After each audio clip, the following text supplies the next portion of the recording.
Hi, we are Team 15 and we will be presenting the effects of the pandemic on cultivar. Today we'll be going through our introduction, our summary, analysis, our lessons learned, and our conclusion. When the pandemic first hit, many restaurants and small businesses were forced to temporarily close down due to safety guidelines. Because of this, restaurants could not serve customers in their traditional service style. Restaurants and other businesses had to quickly adapt to stay afloat. Certain small businesses were forced to permanently close because they were not making enough money to stay open. Since there was a decrease in customers, sales also decreased, which meant that overall revenue decreased. Since the majority of small businesses were beginning to close for good, we thought it would be interesting to research how small businesses within a small town were affected. More specifically, in a college town, with most of its customers being college students. Seeing as universities had to send all of their students home, businesses that were dependent on college students were suffering. We decided to look at a local restaurant in Ithaca, New York. Cultivare Ithaca is a small restaurant that focuses on creative food from locally sourced ingredients. Cultivare has a very relaxed, casual atmosphere that aims its focus on its service and good food. Since Cultivare is such a small place, we investigated how they adapted and how their employees reacted. We also looked at how the pandemic affected revenue and the overall impact on their employee retention and satisfaction. After interviews with Director of Operations Jason Siddle and employees, they described how the management team was able to socially distance their tables and chairs, prioritizing safety for their customers and employees. Additionally, they offered a takeout option and cleaned more regularly and more often. As for their ingredients, Cultivare was able to procure ingredients at a much lower cost since farmers had a surplus of ingredients.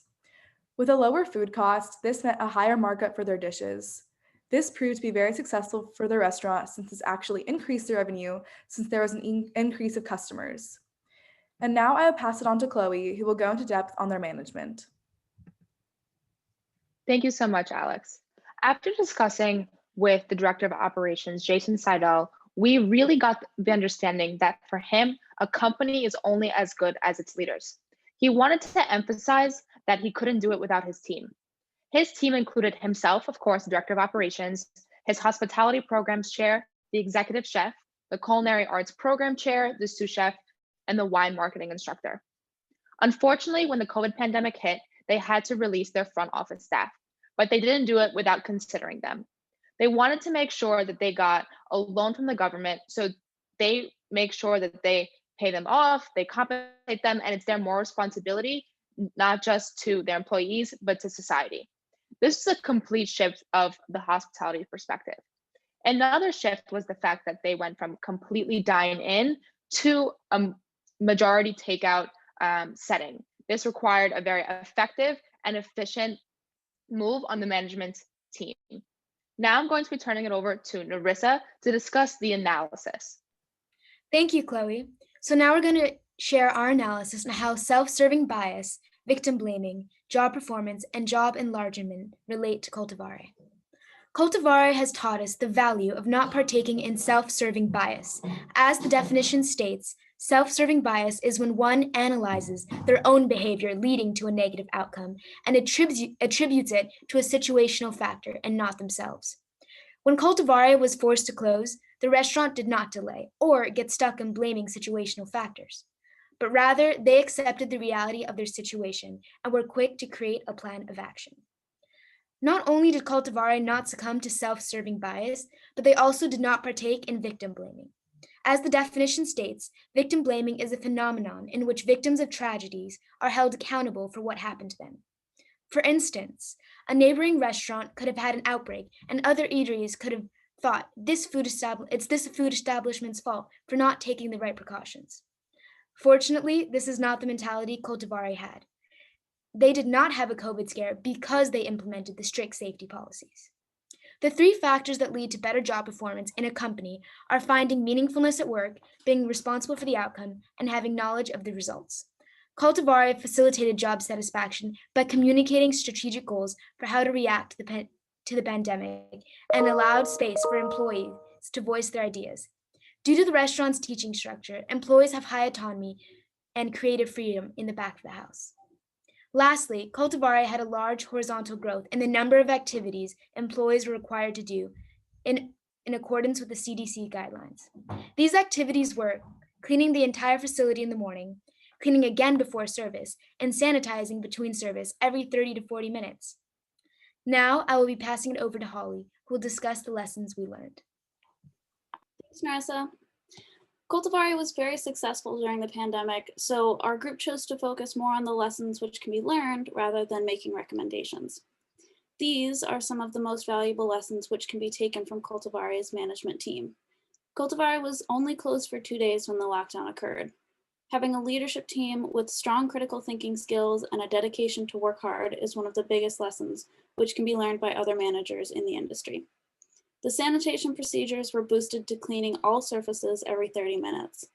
Prioritizing public health and safety is an incredible virtue. People can tell when you're not doing everything and only the bare minimum to comply with legislations. And Cultivari's approach was quite the opposite. Unfortunately, this frequent cleaning caused the supply costs to more than quadruple the amount in normal years. This, coupled with the nationally increased price of dairy at the time, was bad news for the team. In order to cut costs and, more importantly, avoid unnecessary exposure, the entire staff of nearly 45 people was laid off. Some of the older staff members retired, but the younger ones did return after a period of time. While the entire staff was gone, the Cultivari management team worked alone to keep the restaurant running.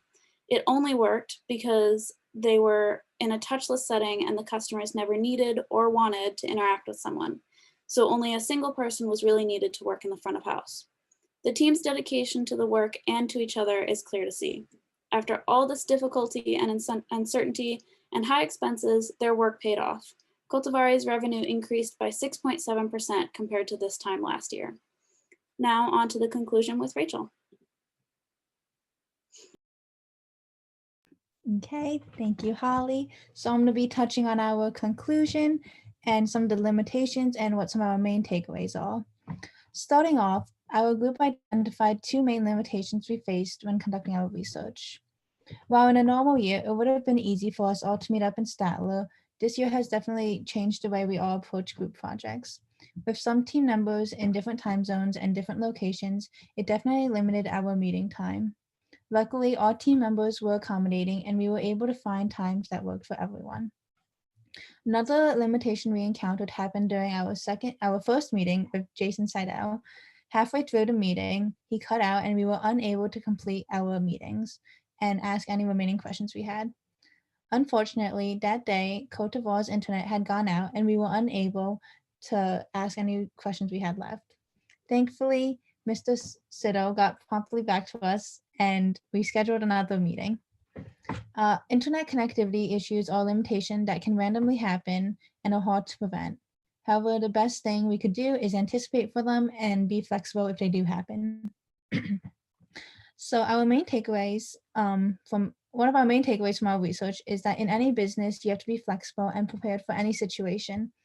Mr. Seidel emphasized the importance of this when it came to reorganize the restaurant in a way that they could continue business.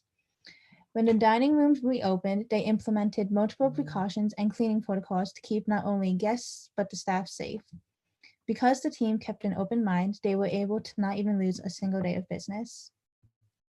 On our visit to Cote d'Ivoire, we also met with several of the employees. Here they all expressed how much they enjoyed working at Cote d'Ivoire and even encouraged us to apply if we were ever looking for a job. This led us to our second takeaway: good work ethic equals more successful restaurant. The employees enjoyed working there and they have loyalty to the job.